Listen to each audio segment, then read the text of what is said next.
So if you're thinking about what we had done in that last couple of sections, is we really focused on our unit circle.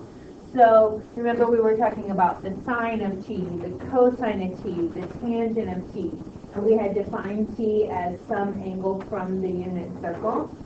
Now we're talking about trig functions of any angle, so we're back to theta, meaning it could be any angle. It could be on the unit circle, it could be not on the unit circle. So how we find those trig functions. So if we think back to our notes from 4.2, when we defined trig ratios on the unit circle, sine was equal to y, cosine was equal to x, tangent was equal to y over x. May I address the problem set?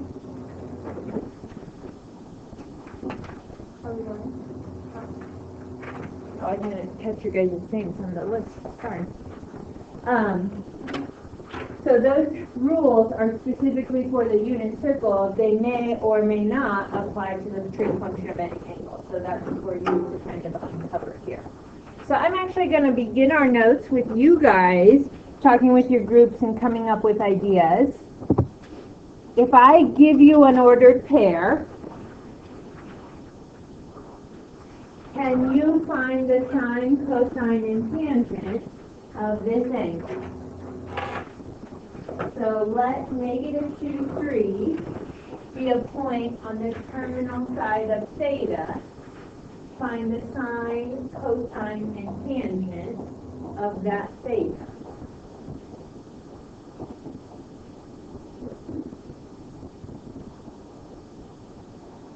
You have had experience from Algebra 2 with problems like this.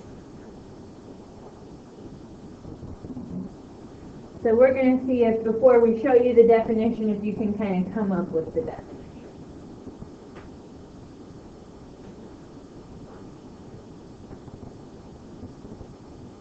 Okay, so once you get that jotted down, go ahead and talk to your small group.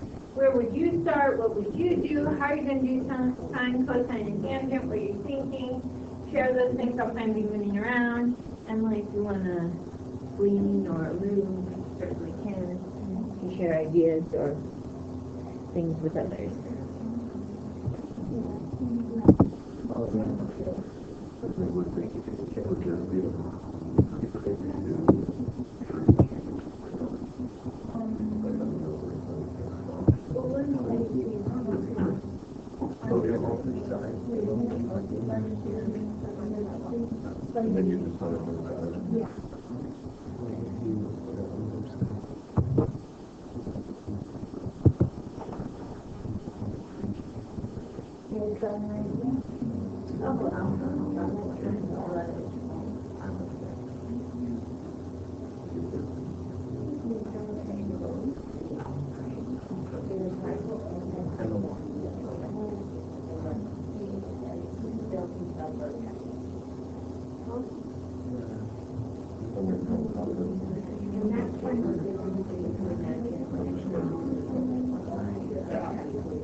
Well, what do you mean by inverted?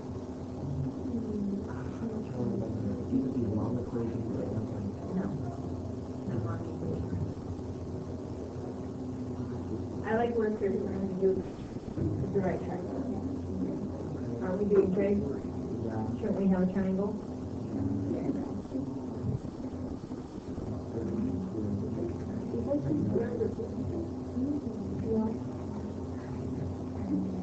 How do you do that? So what numbers did you use?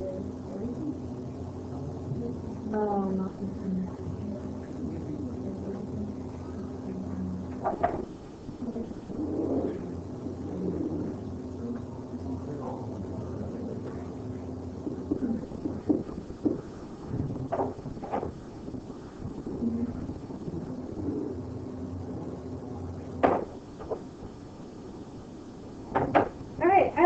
I'm seeing as I'm walking around the room, a lot of people were like, okay, I've got to figure out sine, cosine, and tangent. Let me draw a picture. So we plot the point -2, 3, which lands in quadrant 2. This is the angle theta, opening up. Remember, this would be in standard position on the initial side on the positive x-axis, opening up to that point -2, 3. But what you want to do, and think about, like, we're working with trigonometry, which is all about triangles. So somewhere there should be a nice triangle for you, and then you're familiar with those different triangles that we've drawn in the different quadrants. You always want to make sure you're going down or up to the x-axis. Don't go back to the y-axis, because then you make part of an hourglass. You want to be drawing part of a bow tie shape. Okay, so there's your right triangle, and then you can label the sides -2 for the horizontal movement and +3 for the vertical movement. Now, in order for you to be able to do sine, cosine, and tangent, you need the hypotenuse, which we're going to call in this unit R, because we're imagining it as some radius of a circle, right? The big difference here is this circle, the unit circle. No, because we're not guaranteed to always have a radius that is equal to 1. So our rule may be different here because we're no longer on the unit circle. So we would solve for R. I would guess most people did something like -2 squared plus 3 squared equals R squared. So we got to square root both sides. That gets me R square root of 13. And then I can do sine, cosine, and tangent. Now, some people might be concerned because our angle theta was really opening in that standard position from the positive x-axis to the second quadrant. But remember, if you're going to do a sine, cosine, tangent in any of the other quadrants, you're using not the original angle, but the reference angle. So it's okay, we can still do this. Our reference angle right here is the same as, we're going to have the same ratio as our theta. Okay, so we're okay with that. And then I just have to do like opposite over hypotenuse. That's 3 square root 13 over 13. Adjacent over hypotenuse. -2 over square root 13, which is -2 square root 13 over 13. And opposite over adjacent, 3 over -2. Are we comfortable with that? Now, one thing to note here is that when you find this radius, this hypotenuse in these problems, it's always going to be a positive number. Okay, and I'll write that on the next slide, that R is always positive. X and Y can be positive or negative because they talk about direction on the coordinate plane. R will always be positive. Now, if you could make some kind of connection so that we can write a definition here. Remember, in the unit circle, sine was y, cosine was x, tangent was y over x. When you created your sine function opposite over hypotenuse, what values were you using? X, y, r, sine is y over r. And that will always be true. That's my y over r. Cosine will be x over r. And aren't those really the same definitions from the unit circle? It just so happens on the unit circle r is 1, so then it was just y and it was just x.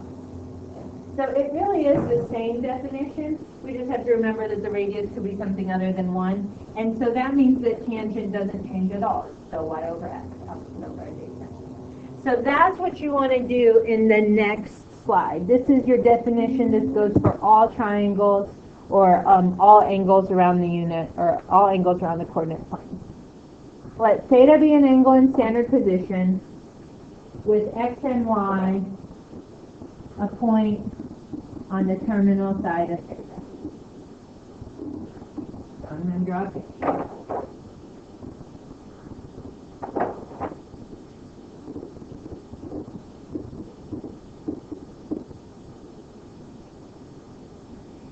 quadrant, I'm going to have some x, some y be the leg of my right triangle.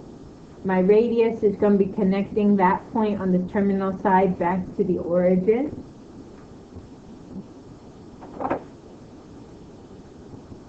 And then much like we did for any angle on the unit circle, we can write a rule for any angle in the coordinate plane, and those are what we just talked about: y over r, x over r, y over x, and of course flip them.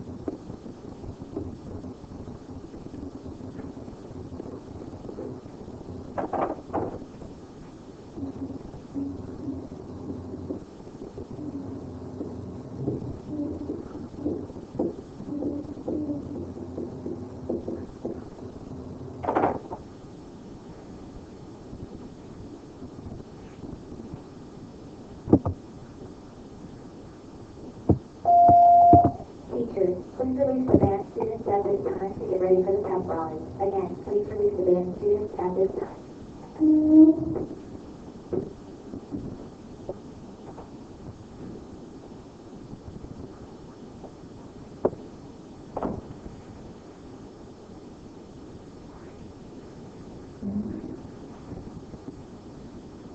So this should have been some definition that you also talked about last year in Algebra 2.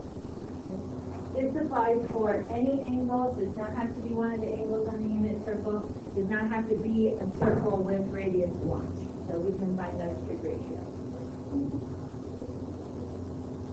Now, for that first example, if I give you an ordered pair and then I ask you to do any kind of trig ratio, I think the visual is super helpful. Draw the point, sketch the point, draw the triangle, label the side, and basically you're just doing regular old SOHCAHTOA. These definitions where you're thinking y over r, x over r, y over x, these can be helpful in our next examples where maybe they don't necessarily give you the ordered pair, but they give you some information. So with your small group, brainstorm if you're given this information. So we know that the cosine of theta is equal to 2/3. And we know that the tangent of theta is greater than 0. Can you find for me the cosecant of theta?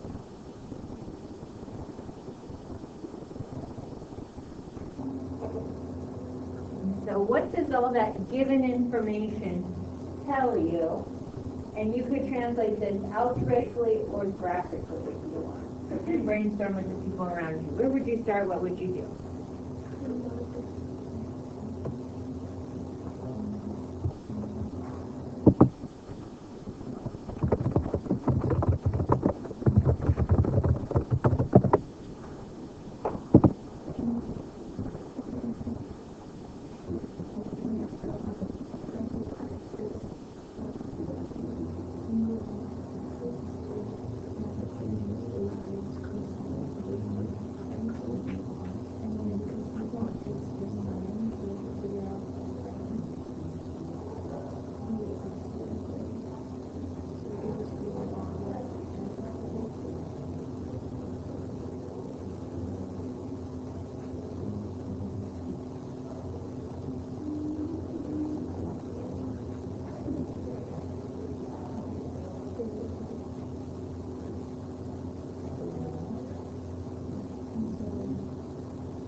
As I move around the room, I see some really good ideas going around in the table groups. One thing I might be or suggest to you is that in these particular problems, fix this triangle to the coordinate plane. So some of us are drawing like regular old triangles from geometry, just kind of out in space. But in pre-calculus and algebra, we're working on the coordinate plane. So I'm going to think about, okay, first off, where should I be drawing this triangle? So I know that cosine is positive and tangent is positive. That should be an R. In which quadrant could cosine and tangent be positive? The first quadrant. That's the quadrant where everything is positive. So my triangle, my right triangle, must be fixed to the first quadrant. Okay, this one worked out pretty nicely for all of us drawing random triangles in space, because then all the pieces are positive. So the other thing I'll do then is I'll go in and I'll say, well, the definition of cosine is that that's supposed to be my x over r. So now I know that x is 2 and r is 3. I need to find y. So I'm thinking about Pythagorean theorem. That would be 9 equals 4 plus y squared. So y equals the square root of 5. Okay. And because I'm in the first quadrant, it should be positive square root of 5. Okay. Then I can go in and do my cosecant. So that's the reciprocal of sine, which is y over r. So I want to do r over y. So the cosecant of theta is 3 over square root 5. And now we have to rationalize that 3 square root 5. Okay with that? That's how most people get that. Try this one, and then if you would do that piece for me where you fix him to the coordinate plane. So in which quadrant is this triangle going to exist? Because that can affect the sign, positive or negative, of your ratios.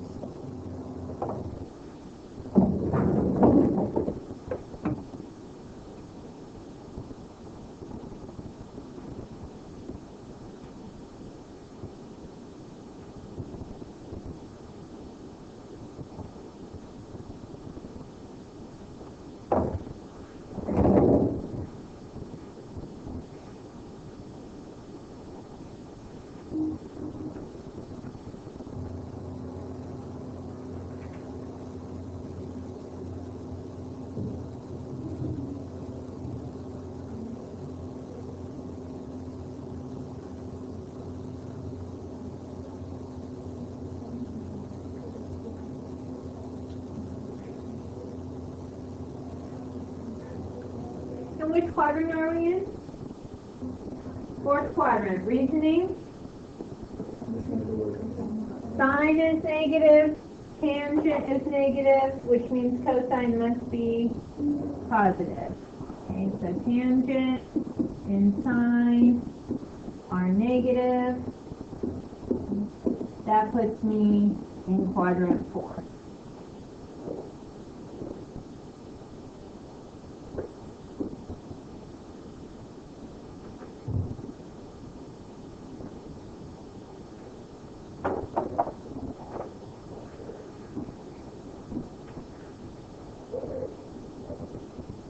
Then I can assign my positive and my negative to my y over x appropriately because I know in which quadrant it is.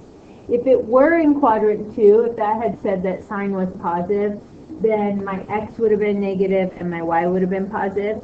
Here I need x to be positive 7 and y to be negative 4 so that I land in the fourth quadrant.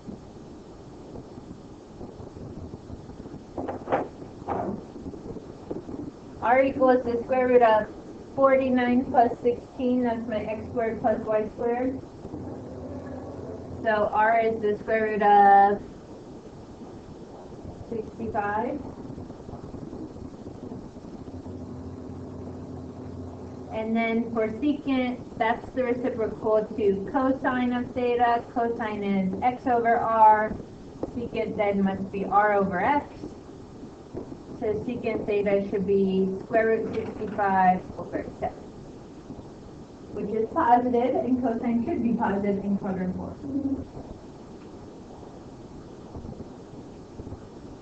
Any questions about what I did?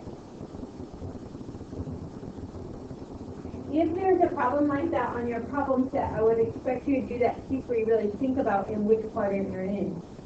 If I recall 2 previous years, I know that some people have gotten the right ratio with the incorrect sign, positive or negative, because they're not considering all of their quadrants, okay, and the facts that are provided to them. So you have a homework assignment from your gold sheet over this section. It's there, page 296. I am making one change to your gold sheet, and that's that instead of handing out the problem set on the review day, so remember this was your snow day, so this is now going to be Tuesday, this is Friday, this is today. Tuesday, I'm going to do review, and I'm going to pick up problem set number 8 at the end of class. And so I'm handing out problem set 8 today. And then that way you have the weekend to work over it, work on it. You can ask me questions about it Tuesday in class when you're doing the review, but it'd be a nice chance to kind of look over some of those homework assignments before your quiz.